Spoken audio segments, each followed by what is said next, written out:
Have you ever felt an overwhelming wave of emotion only to realize it wasn't yours? Or perhaps you've walked into a room and instantly sensed the mood, as if you were picking up on an invisible signal? These experiences might be more than just intuition. They could be signs of clairempathy, a powerful ability linked to the heart chakra. But exactly what is clairempathy? And how can it transform your relationships and emotional well-being? Are you ready to unlock the secrets of your emotional superpower? You're listening to or watching the Sedona Soul Sisters Show, where we share psychic guidance and healing for embodied spiritual awakening. I'm Christel Arcucci, and I'm on a mission to support spiritual practitioners to access your intuition, unlock your psychic gifts, and live your purpose. A big thanks to our listeners all over the world, and a special shout out and a boost of love to our listeners in Athens, Greece. You can schedule sessions in West Sedona or virtual psychic readings, angel readings, starseed readings, Akashic recode hypnosis, soul contract work, Reiki, life coaching, and more at sedonasoulsisters.com. And with the code SUMMER24, you will receive a 24% discount off of any session with me.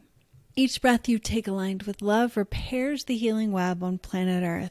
I'm very excited. This is the 4th week of the Ecstatic Empath series in collaboration with the Desire Sessions podcast.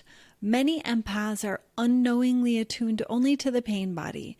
This series will support you to have clear boundaries with pain and awaken the channels that fuel the bliss body with ease and grace.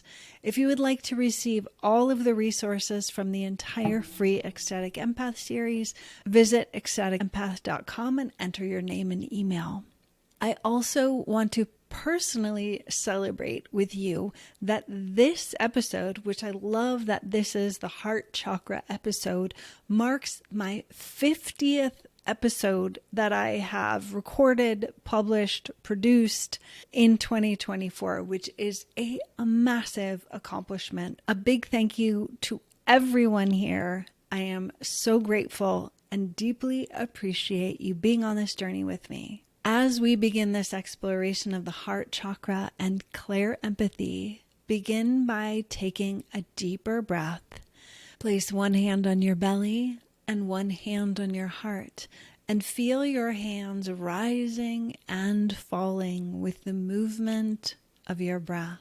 And imagine a soft green light glowing within your heart center and filling your entire chest area. Set the intention to open your heart, to expand your empathy, to deepen your connection to your intuitive wisdom throughout this episode, while having clear boundaries and in service to the greater good. The heart chakra, our center of love and compassion, serves as a powerful gateway to our intuitive abilities, particularly clairempathy. As we open and balance this energy center, we enhance our capacity to serve and understand the emotions of others, creating a bridge between our logical mind and our intuitive knowing. The synergy between the heart chakra and clairempathy allows us to perceive emotional information beyond our 5 senses, tapping into a deeper well of understanding and connection. By cultivating this heart-centered awareness, we develop a more embodied form of intuition, one that integrates emotional intelligence with our innate wisdom, guiding us towards more compassionate and insightful interactions in our daily lives. Let's talk about the shadows and challenges of the heart chakra, as well as clairempathy.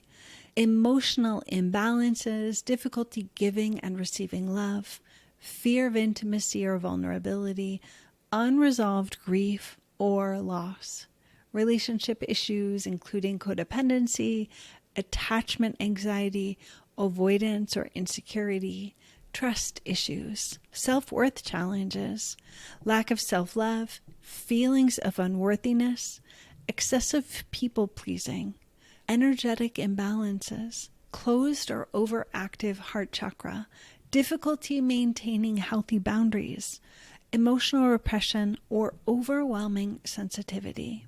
Challenges of clairempathy: emotional overwhelm, absorbing others' emotions excessively, difficulty distinguishing personal emotions from others' emotions, emotional exhaustion or burnout, boundary issues, over-involvement in others' emotional states, neglecting personal needs due to empathic concerns, difficulty saying no or setting limits, empathic distress, vicarious trauma or compassion fatigue, anxiety or depression from constant emotional input, physical symptoms manifesting from emotional overload, interpersonal challenges, feeling misunderstood or overly sensitive, difficulty in environments with conflicting emotions, tendency to avoid confrontation or conflict. And a really important part of clairempathy is the inspiration behind this Ecstatic Empath series.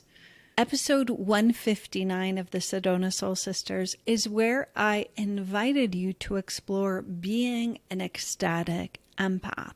And that episode is so much of the motivation for me to create this entire series.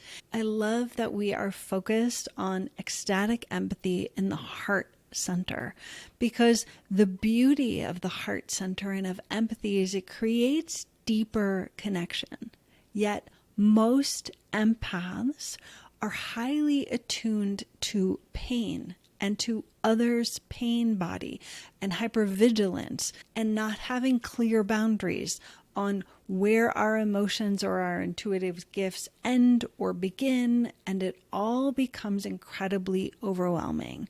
The essential part of this whole series of each one of these episodes in working on one of the chakras, as well as one or two intuitive and psychic abilities, cultivates our ability to clarify our own abilities in service to the greater good, which means in service to ourselves, which means we need to be taken care of in order to be of service to others. What ecstatic empathy is learning to focus on receiving goodness, beauty, joy, love, ecstasy, so many of the qualities that we want to receive more of.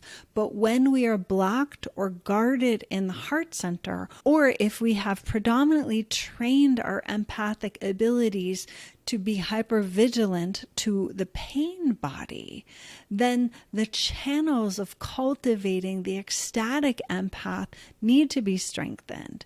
So what does that mean? What that means is not only paying attention to when your system is scanning the environment for stresses or looking for challenges that exist in your environment. It is also cultivating the ability to look for goodness, for beauty, for joy, and allowing that to reach your heart center and to fill your heart center. So like this evening for sunset, I was down at the park, and it's summer here in Sedona and it's hot. And in the park, there are water features where the children are playing in the water features. Sometimes adults jump in there, but the level of joy and delight from listening and watching the children running around and playing in the water and feeling it splashing all over them. I can watch that from a distant place, or I can actively open my system to allow their joy, excitement, awe, bliss to fill my heart, or maybe even my entire system. And these types of interactions are happening all over, all of the time. And it's something that it's building that muscle to look for and receive that type of energetic transmission. It can be as simple as somebody smelling a flower in a garden, or somebody thoughtfully picking out produce at the market, or somebody delighting in a plate of food in front of them, or somebody in a sweet embrace with another person.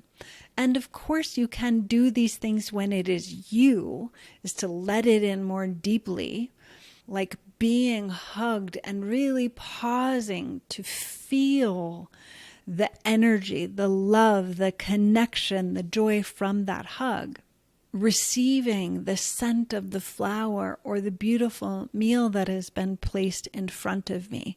So you can practice this when it is your own experience, which is a beautiful way of strengthening our bliss body, yet also allowing yourself to receive the transmission of ecstasy from someone else's joy. Like tonight in the park, is seeing and delighting in the children's play. You might be able to see it on my face as I'm talking about it if you're watching the video, or you may hear it in my voice and listening to the audio. I actively focused on letting it in, letting the joy in, to fill my heart, to fill my body.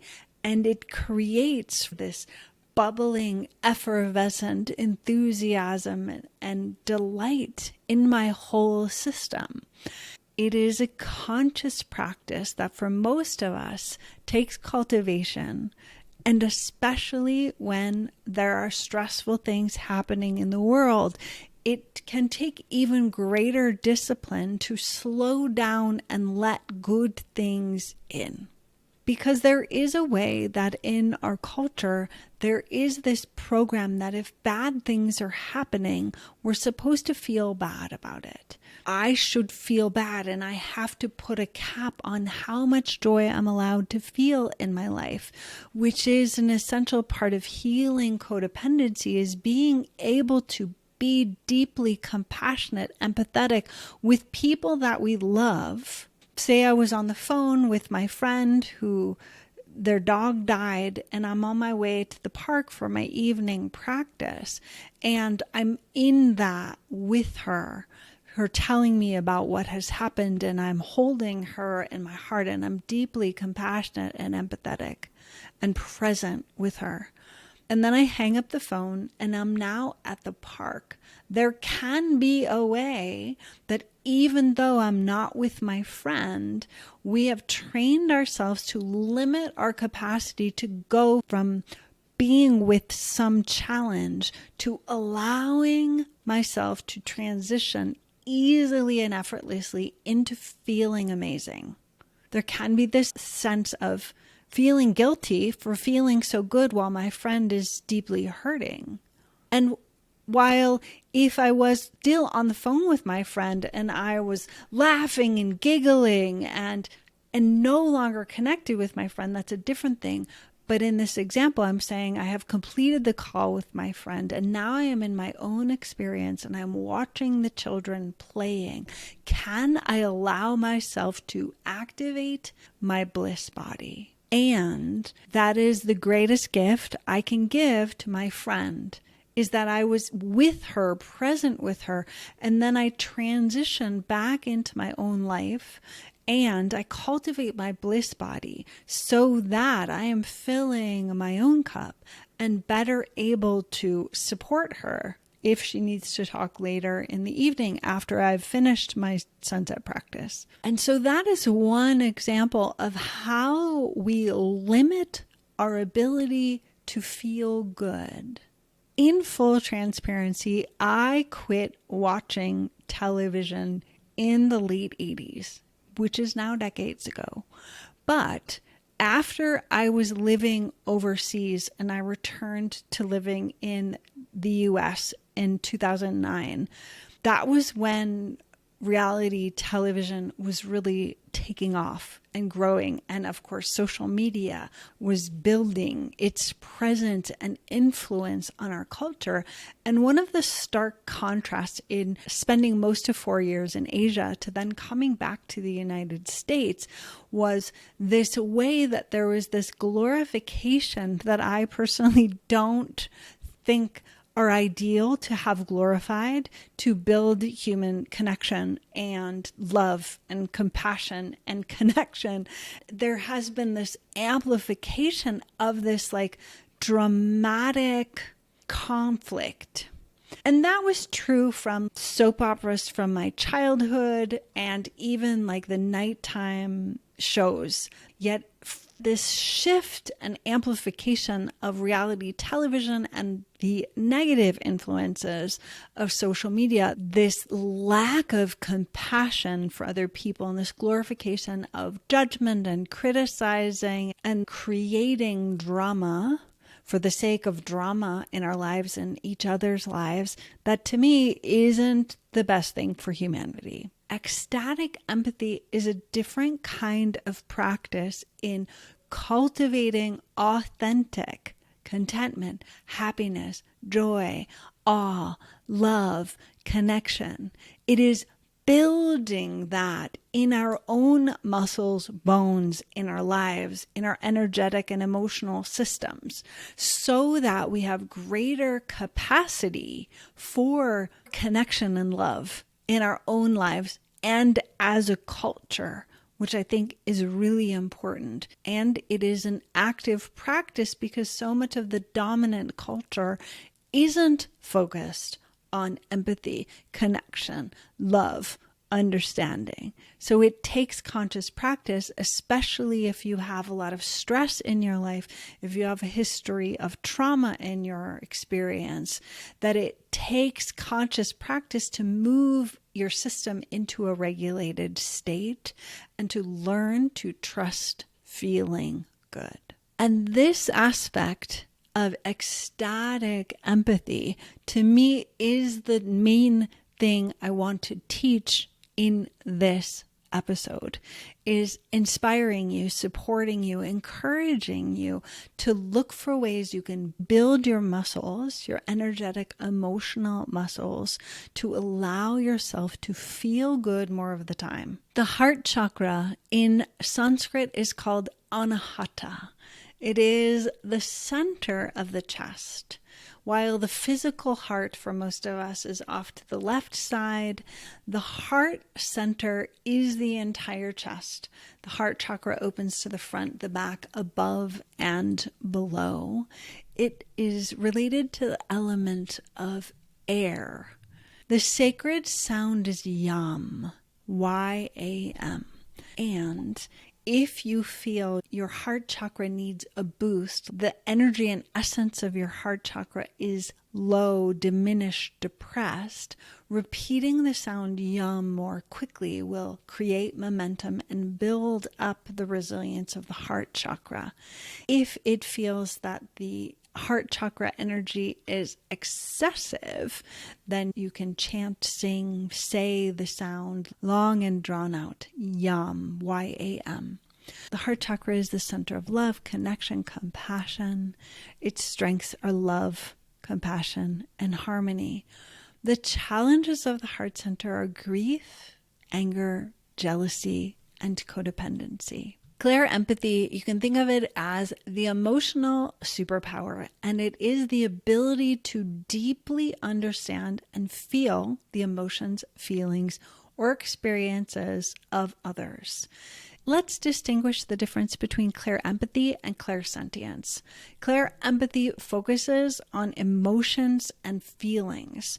Clairsentience, in a broader sense of clear feeling, includes physical sensations and energies.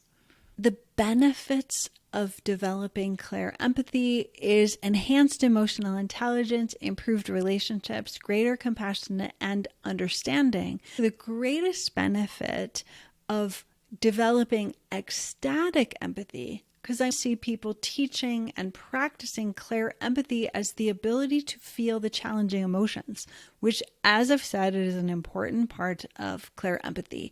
Yet, building both muscles, building your capacity to feel challenging emotions of others, yet also building your capacity to feel great love, joy, ecstasy. Clairempathy supports heart chakra healing in that it enhances emotional awareness and self-understanding, developing compassion through feeling others' emotions, deeper processing of emotional patterns and trauma, improving boundary setting to address codependency, fostering love and connection with others, facilitating emotional healing for others and self, balancing giving and receiving of emotional energy, and transmuting negative emotions, which we talked about in the second chakra, is seeing emotional energy as pure creative life force energy. And the same is true here, that in working with Clairempathy, seeing it as a currency, literally a frequency of energy that fuels creative expression, that can fuel the body rather than shutting it down or overwhelming the system, is allowing it to inspire. How do you want to move? How do you want to express? How do you want to be with the intensity of what you are experiencing, whether it is challenging emotions or incredible joy and happiness? Heart opening practices for enhanced empathy, heart chakra meditation. The element of air is what we relate with the heart chakra. It is where our heart and lungs are. The heart chakra meditation is simply focusing on your inhale and your exhale. Your inhale, receiving, and you can simply be open to receiving what is, or you can focus on receiving love. Exhale, offering, giving, releasing. These are beautiful ways of cultivating a breath practice into a meditation practice, into a heart chakra healing, into cultivating your Clairempathy.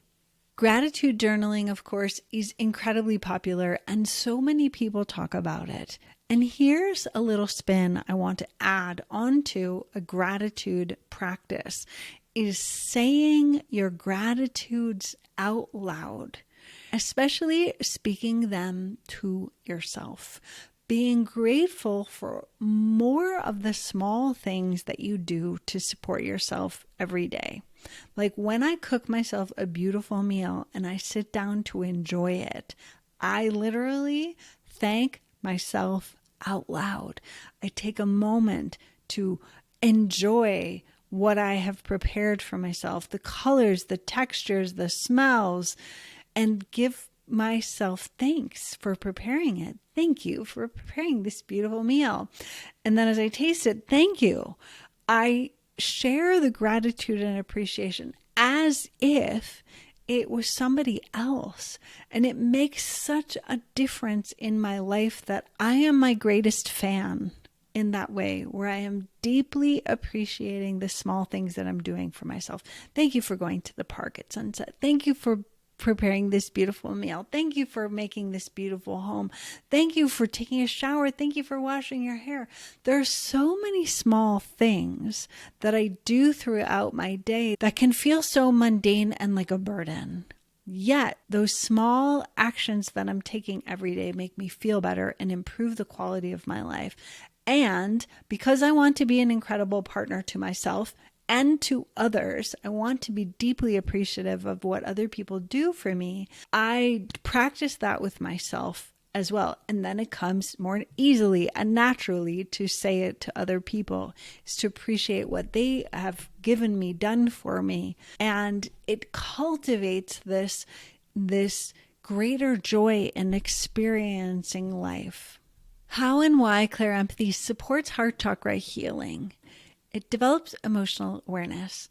Clairempathy enhances awareness of one's own emotions. This increased self-awareness is crucial for identifying and healing emotional blockages in the heart center. Developing compassion feeling others' emotions, one naturally develops more compassion. Compassion is a key attribute of a balanced heart chakra. Emotional processing, Clairempathy allows for deeper understanding of emotional patterns. This understanding can help in processing and releasing stored emotional trauma in the heart chakra. Boundary setting. As one develops Clairempathy, learning to distinguish between one's own emotions and others is crucial. This skill directly relates to addressing codependency issues associated with an imbalanced heart chakra. Love and connection. Clairempathy fosters a sense of emotional connection with others. This aligns with the heart chakra's fundamental aspects of love and connection. Emotional healing for others. A developed sense of Clairempathy can be used to help others process their emotions. This active service and healing aligns with the heart chakra's quality of compassion and harmony. Balance between giving and receiving. Clairempathy helps in understanding the flow of emotional energies between people. This awareness can help the heart chakra tendencies towards overgiving or under-receiving. Transforming negative emotions. By sensing others' difficult emotions, one can learn to transmute them. This process of transmutation is a powerful tool for chakra healing. In essence, Clairempathy acts as both a diagnostic tool and a healing mechanism for the heart chakra. It allows for deeper understanding of emotional energies, which is the primary domain of the heart chakra. By developing Clairempathy, one naturally engages in practices that open, balance, and heal the heart chakra. And now transitioning into our self-inquiry and journal questions. In what ways do your empathic abilities both serve and challenge you in your daily life? How does your relationship with your own emotions influence your capacity to connect and understand others? When you feel overwhelmed by others' emotions, what does your inner voice tell you, and how does that impact your actions? Embodied shadow work journal prompts. Recall a time when you felt emotionally wounded in a relationship. Explore how this experience was shaped with your current approach to vulnerability, detailing any pattern or behaviors you developed as a result. Reflect on a situation where you struggled to maintain boundaries due to your empathic nature. Describe the emotions that arose and the beliefs that drove your actions, and how you might approach a similar situation differently in the future. Thank you for being a part of our community. I'm honored to support your embodied spiritual awakening. If you're feeling a spark of excitement and wondering if there's more to life after 40, I have a special invitation for you. I've created the Embody Freedom Method, an 8-week adventurous fitness journey designed specifically for women who are ready to redefine what's possible.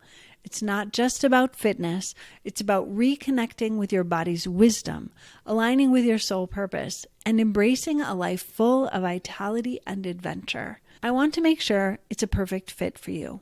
That's why I'm offering a free clarity call. It's a chance for us to talk, to explore your goals, and see if the Embody Freedom Method is the key to unlocking the vibrant, adventurous life you've been dreaming of. There's no pressures and no obligations on the call, just an open conversation about what's possible for you. Ready to take the first step? Click the link in the show notes or call me at the center to book your clarity call today. Let's discover together how you can embody freedom and live a life that excites you every single day. Remember, life doesn't stop at 40. It's just getting started. I'm excited to talk with you. Leave a review and follow on your favorite podcast app. Until next time, breathe gently, listen to your guidance, and create miracles.